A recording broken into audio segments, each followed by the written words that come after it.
Olá, tudo bom? Hoje eu vou falar de um dos maiores mistérios para quem vive com diabetes ou pré-diabetes e também uma das maiores causas de frustração. É por que a glicose aumenta de manhã. A pessoa faz tudo certinho, não come doce, sobremesa, não come massa, controla a alimentação de jantar, mas mesmo assim acorda. Quando vai medir lá, o açúcar do sangue está alto. Por que isso acontece? O que você pode fazer para resolver isso? Fique até o final, você não vai querer perder. Antes de começar, eu quero te perguntar qual foi a sua última medição de glicose? Você tem hábito de medir isso todos os dias? Você tem aparelhinho para medir em casa? Ou você mede só quando faz exame de sangue ou quando vai ao médico? Escreve para mim, eu vou adorar ver o seu comentário. Lembra de já deixar sua curtida no vídeo, isso é super importante para mim, isso mostra para o YouTube que você apoia o canal, que você confia no meu conteúdo. Então, por que essa glicose do sangue acontece de aumentar durante a madrugada? Muitas pessoas não entendem por que isso acontece. Durante a madrugada, o nosso corpo tem que manter a glicose estável justamente para evitar quedas de glicose, a hipoglicemia. Isso é muito perigoso para quem vive com diabetes, ter o açúcar do sangue muito baixo durante a madrugada. Então, nosso corpo tem medo que isso aconteça. E para isso, o fígado tem dois caminhos. Ou ele quebra estoques de glicose que já estão guardados, que é a glicogenólise, ou ele fabrica mais glicose a partir de outras substâncias que a gente chama de gliconeogênese. Isso é normal, isso é fisiológico. Todo mundo faz isso, quem vive com diabetes ou quem não vive. O problema é que para quem tem diabetes tipo 2, pré-diabetes e tudo mais, o fígado acaba perdendo esse freio. Numa pessoa saudável, a insulina já vai sinalizar, ó, tem glicose suficiente aqui, pode parar, tá tudo sob controle. Mas em quem tem diabetes tipo 2, resistência à insulina, o fígado é como se ele ficasse surdo, ele não consegue ouvir esse sinal que o corpo dá e continua despejando glicose lá no sangue, na corrente sanguínea, mesmo quando o corpo não precisa. Então a pessoa acorda com a glicose alta, não porque necessariamente você errou no jantar, mas porque o fígado está tendo uma dificuldade de fazer essa regulação da maneira correta. A grande questão é que muitas pessoas nem sabem, mas muitas pessoas que vivem com diabetes tipo 2 e pré-diabetes também podem ter um problema de gordura no fígado associado. E isso tem a ver com a própria questão da síndrome metabólica, que muitas vezes acomete quem vive com diabetes tipo 2. Porque pensa comigo, a pessoa que vive com diabetes tipo 2 tem resistência à insulina, ou seja, a insulina está lá, ele produz insulina, mas a célula não enxerga a insulina também, ela está resistente a essa insulina. Então, o que o corpo faz? Sinaliza, manda para o pâncreas produzir mais insulina, para que ela conseguisse fazer esse papel, exercer esse papel dela. Com a insulina aumentada, o que acontece? Ele começa a ter maior acúmulo de gordura em forma de triglicerídeo. E muitas vezes nessa região aqui, visceral, central, abdominal, próximo ou dentro do próprio fígado.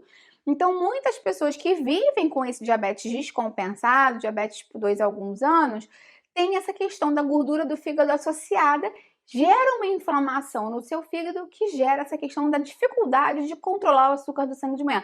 É um ciclo vicioso e realmente está tudo interligado no nosso organismo. Pensando então em melhorar essa questão da inflamação do fígado, do excesso de gordura no fígado, vamos falar o que você pode fazer na sua alimentação, no seu estilo de vida para melhorar o funcionamento desse órgão que é tão importante. Então, a primeira coisa que você deve evitar, que também ajuda muito o diabetes diretamente, é açúcar simples, alimentos que se comportam como açúcar, frutose em excesso, de todos os carboidratos, o pior para o fígado é a frutose.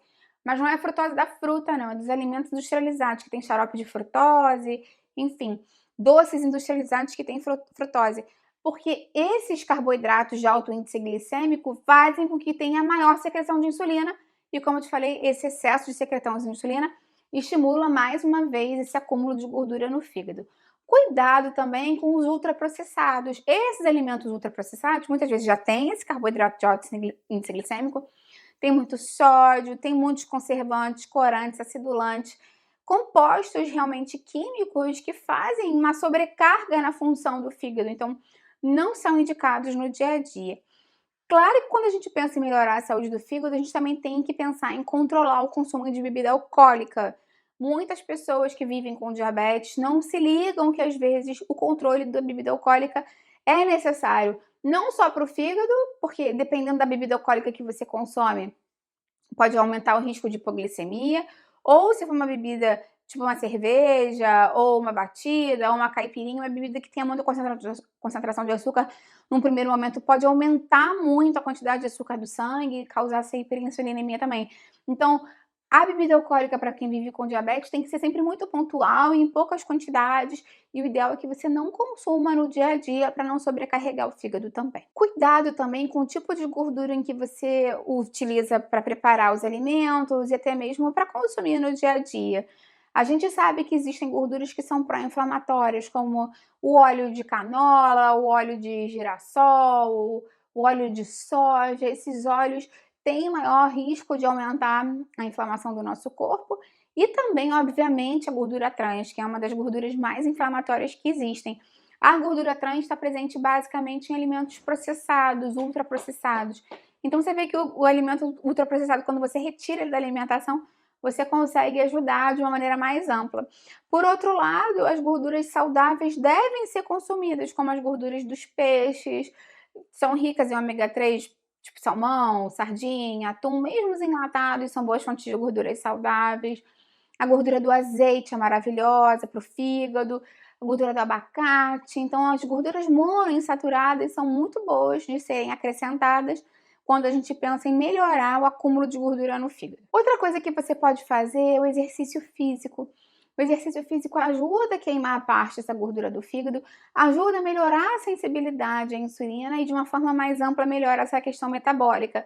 Inclusive, eu já tenho um vídeo aqui no canal falando em como o exercício após o almoço ou jantar, 10 a 15 minutos de caminhada leve dentro de casa mesmo, pode melhorar a sensibilidade à insulina. Eu vou deixar esse vídeo aqui embaixo na descrição para você. Outro detalhe muito importante é tentar aumentar a massa muscular. Muitas pessoas que vivem com gordura no fígado têm um padrão bem característico, em que a gente tem um acúmulo nessa região aqui visceral central abdominal e perda de massa muscular nos membros superiores e inferiores. Até mesmo uma sarcopenia muitas vezes. Então a pessoa pode ter o braço e a perna finos e a barriga mais redonda mesmo, uma circunferência abdominal mais aumentada. A gente sabe o papel importantíssimo do músculo, tanto porque ele tem os receptores GLUT4 que fazem com que a glicose seja absorvida sem necessitar de tanta insulina, ou até mesmo sem necessidade de insulina durante o exercício físico, mas também o músculo tem a capacidade de aumentar o metabolismo basal e queimar aquela gordura excedente. Então, se você puder, com o acompanhamento de um profissional de educação física, acrescentar um exercício de musculação, vai beneficiar muito essa questão da gordura no fígado também. Quero só ressaltar com você que, obviamente, essa refeição que você faz no jantar, ou se você faz alguma ceia antes de dormir, essas refeições noturnas são super importantes e vão sim refletir a sua glicose no dia seguinte. Eu estou gravando esse vídeo para as pessoas que já têm um bom controle dessas refeições e estão na dúvida por que mesmo assim eu não estou conseguindo ter um controle de manhã do meu açúcar do sangue. Talvez a resposta esteja no seu fígado e vale a pena você conversar com o seu médico por isso. Lembra que eu tenho muitos vídeos aqui no canal falando mais sobre diabetes e tem um desafio de diabetes de 10 dias e de 30 dias. Todo mundo que está fazendo está adorando, então vou deixar o link para esse desafio se você se interessar também. Me conta se você já sabia desse papel do fígado no controle do açúcar do sangue de manhã, eu vou adorar ver o seu comentário. Se você puder, já deixa sua curtida no vídeo, isso é muito importante para mim. E compartilha com quem você acha que está passando por isso. Vamos ampliar nossa corrente do bem, é isso que eu quero aqui com o canal. Até a próxima, tchau, tchau!